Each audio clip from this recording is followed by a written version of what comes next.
হাকিম শরীফের হাদিস।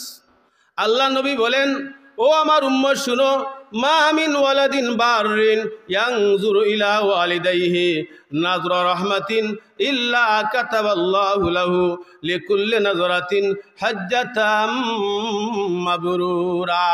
আল্লাহ নবী বলেন, ও আমার উম্মত, তুমি একবার রহমতের নজরে, মায়ার নজরে তোমার আম্মার চেহারার বায় তাকাইবায়। বাই হল মার চেহারা এত দামি। আল্লাহ নবী বলেন, ও আমার উম্মত, তুমি একবার মায়ার নজরে 5 টাকার 10 টাকার জিনিস হোক মার হাতও দিয়া মার চেহারার বায় তাকাইবায়, মার সোনালি চেহারার বায় তাকাইবায়। তুমি একবার তাকাইবায়। ও আমার উম্মত, তুমি 1 লক্ষ টাকা দিয়া, তুমি 1.5 লক্ষ টাকা দিয়া, তুমি 2 লক্ষ 3 লক্ষ টাকা দিয়া হজ করবায়, কিন্তু তোমার হজ কবুল হয়েছে কিনা এই ব্যাপারে কোনো গ্যারান্টি নাই। কিন্তু শুনো, আমি নবী গ্যারান্টি দিলাম, তুমি একবার মায়ার নজরে তোমার মার চেহারার দিকে তাকাইবায়, তোমার বাবার চেহারার দিকে একবার মায়ার নজরে তাকাইবায়, দয়া নিয়ে তাকাইবায়, মায়া নিয়ে তাকাইবায়, রহমতের নজরে তাকাইবায়। ও আমার উম্মত, তুমি তাকাইতে দেরি, তোমার আমলনামায় একবার তাকানোর সাথে সাথে একটা কবুল হজের সওয়াব উঠতে দেরি হবে না। আল্লাহ। সাহাবায়ে কেরাম জিজ্ঞাসা করেন, ইয়া রাসূলুল্লাহ, ইয়া হাবিবাল্লাহ, ওগো আল্লাহর নবী, কেউ একবার নয়, 2 বার নয়, 10 বার নয়, বরং 100 বার যদি তাকায়। আল্লাহ নবী বললেন, সাহাবায়ে কেরাম, আল্লাহ হলেন বাদশাহ, যার বাদশাহীর মধ্যে কোনো কমি নাই, সারা দুনিয়ার মানুষের প্রয়োজন মিটাইয়া দিলেও কমবে না।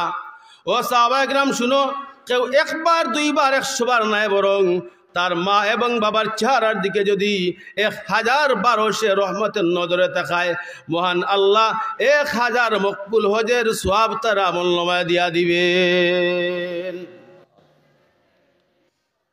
এখন চিন্তা করি দেখো, বার থেকে বাহির হইতে সময় আপনি মারে হইয়া বাহির হইছেননি?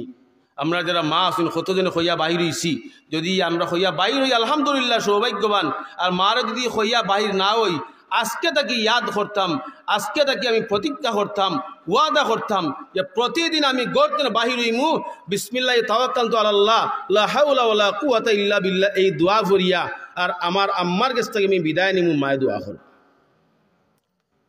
কারণ কি, মা এমন এক নারী, এমন এক মূল্যবান নারী মা, যে মার 24 ঘন্টার চিন্তা থাকে আমার বাচ্চারা কিরকম ভাবে আছে, কেমন আছে।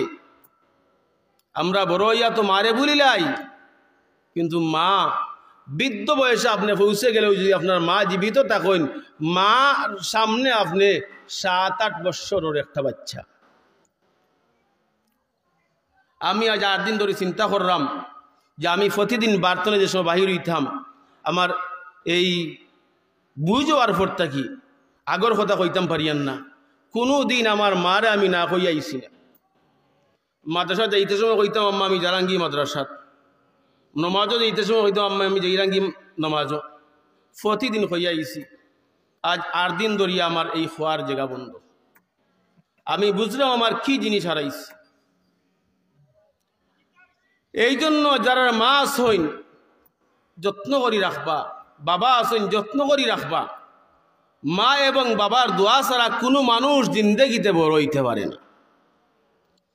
মা এবং বাবা যদি আপনার উপরে নারাজ হয়ে যায়, বদদুয়া দিলাইন, আল্লাহ তাআলার জমিন মার বদদুয়ায় খাফি যায়, আল্লাহর আরশ খাফি যায়।